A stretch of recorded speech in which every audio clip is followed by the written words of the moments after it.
Pastor Reverend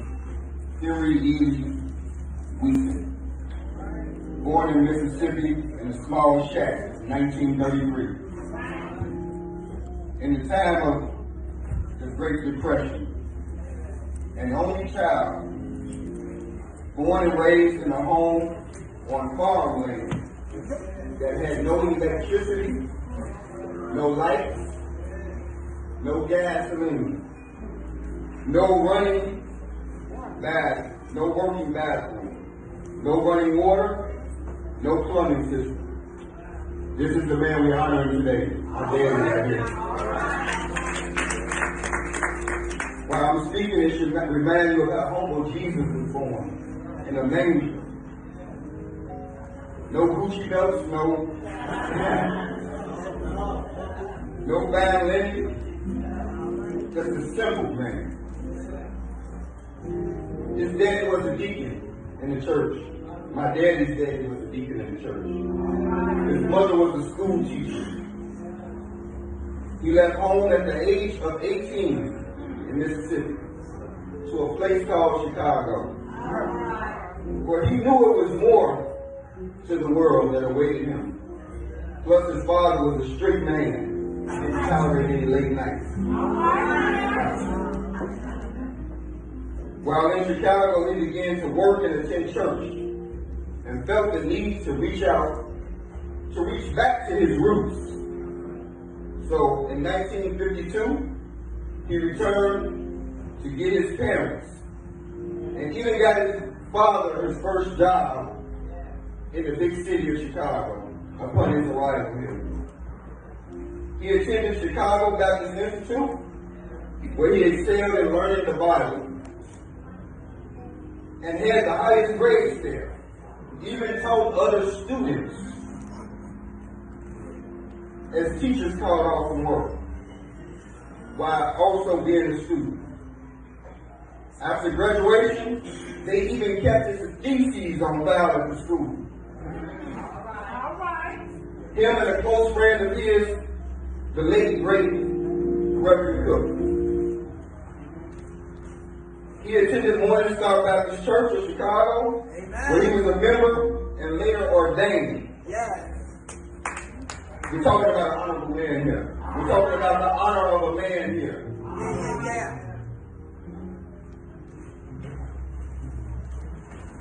He attended Morning Star Baptist Church, and there he was ordained.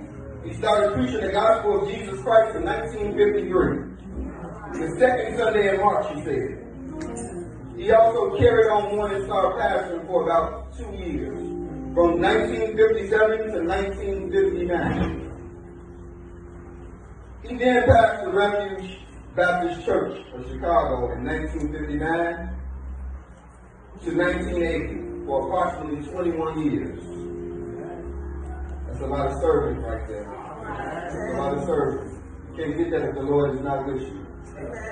While doing all of these things, he found the time to marry and have a host of children, whom are all gifted and reared in the ways of the Lord.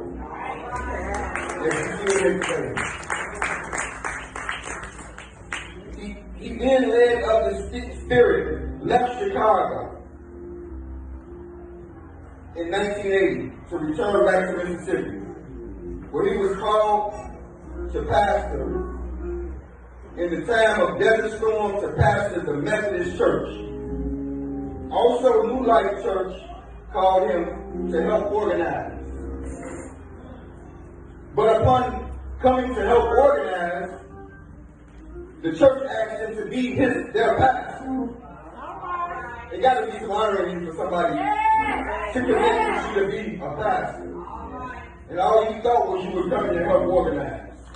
Some of his close friends were in the likeness of the late Reverend Fuller, Steve Bland, and Reverend Cook. Reverend Cook, whom he declared was closer than a brother, said they gave freely to one another and shared everything. In his life, he has worked on ships and factories and found and owned and operated successful Bell's Bondsman bounty hunting companies. He claims 26 kids to be his own, whether biological or not. He's been married a total of 4 times, and he is currently married to the lovely Emily. You know, you can't say you love the man of God if you don't love his wife. That's not honest. You can't say you love the pastor of this church and you don't love Sister Nikki. This is the honor talking. I don't know if the new generation practices this. You can't say you love someone without honoring their wife. If he happens to get sick, you can't accuse her of making him sick. I am strongly against it. I don't care if you're my sister. I don't care who you are, my brother. You cannot blame this woman for anything in my problem. In 2002, the highly honored and accredited pastor, Dr.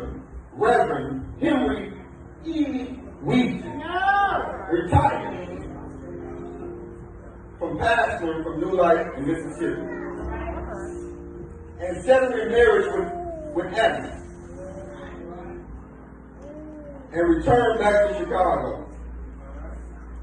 Reverend Woodfin was asked, and I asked him, he said he's been saved since about 10 years old and gives all the glory and honor of his life and existence to the man above. We bless God for him in 69 years of preaching Jesus Christ. Undeniably, unrelentlessly, without compromise, in season and out of season. When you want to hear it and when you don't want to hear it. When it makes you shout and when it makes you cry. This is my daddy, an honorable man. So after that, I asked him a few more questions. I asked my daddy, what did he think about honor? I had to humble myself as I was doing it. God dealt with me with honor this week. Was I honoring people correctly? He said honor is necessary for self and for others. That's what he felt about honor. I said, what is dishonorable, Daddy? He said, just about everything I see today. He said he see a lot of things that's not right today. Now this is coming from an elder. This is 69 years of preaching.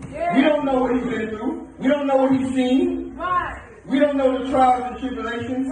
These young new ministers do not know what it's like to be extorted back in the 70s for running a church by white supremacy. So if you ask me, ministry should be getting easier for some people. We got technology, we got Google search, we got everything to help you write your own sermon. You can even get ordained online nowadays. But I'm talking now about an honorable black man that did not know about the internet, did not have a flushing toilet at his house. That's my daddy right here. So I asked my daddy to elaborate. He said, church is not what it used to be. In times, it does not have the sacredness it used to have. The principles have changed. Church does not have the respect it used to have. The dress code, anybody can wear anything revealed in any clothes they decide to do. They have no reverence that they're stepping in the house of the God. Jesus, help me. He said self-respect for the church has been lost. And it's somehow dwindling. I asked him, because I noticed that there's something in the bloodline. It's something that trickles down from the top. It is something that you just can't deny that's on this family. We don't brag about it. We don't boast around. You won't catch them on the internet. You won't catch us posting. You won't catch glory be to self, but always to God. But I asked him, I said, what was your prayers for this family? What happened? How did this thing fall down on me even? I didn't ask for it. All right, then. He said him and Connie B got together and had some children. About a late, great Connie B, respectfully. He said, I didn't want no one raising my kids. He said, I didn't want an outside influence. No daycare service to raise my kids. He said, no spending the nights out. He had a value system, and this is what you see in the children today. This is what you see in his bloodline today. It stood for something, and I bless God for the way he was. He said his wife quit her job as a secretary to raise the children. I asked him, what do you love about your current wife, Miss Anna? He said he loves that she's a homemaker, that she has all the wife qualities that's needed, and that she takes good care of him and the home.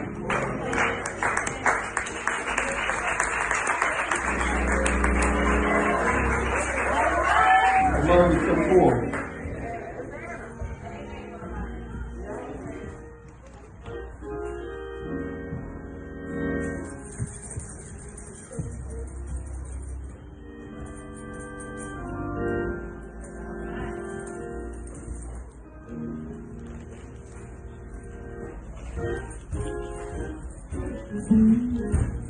I just got one thing to say. Sit that down like that. Keep it in that bucket. Put your shoes on. I just got one message for the young generation of ministers. God was speaking to me, and he was, here son, take your apron. You're going to have to serve to get some honor. The church needs to see that you have to serve to get some honor. Yes. No, I can't help it. You got to serve by yourself. This is something you can do on your own. Jesus washed his disciples' feet. This might seem like the lowest thing to do. God told me to show a demonstration today of what serving God looks like. This feet washing represents the private time that you spend in Christ Jesus. You can't just sit here and be honored. We're not honoring flesh. We're honoring the man of God. We're honoring the man behind the man. You're going to have to serve God. You're going to have to wash feet in Christ. Young ministers, young teachers, young evangelists, young drummers, young singers. Shabbat. You're going to have to put in some work. You're going to have to put your apron on. I have never seen that nose ever get so clean in church rate. You're going to have to wash feet. You're going to have to come up behind the pulpit to impress me. We don't jump for no reason. So while you serve, continue to wash feet and keep humility. I bless God for 69 years of ministry on my father. I thank you for every effort you've done. I bless for your wife for taking good care of being able to help me. Glory be to God. Keep serving, keep your apron on. Keep a towel to wash your sweat. May God bless you and keep you. Jesus. Lord, bless God.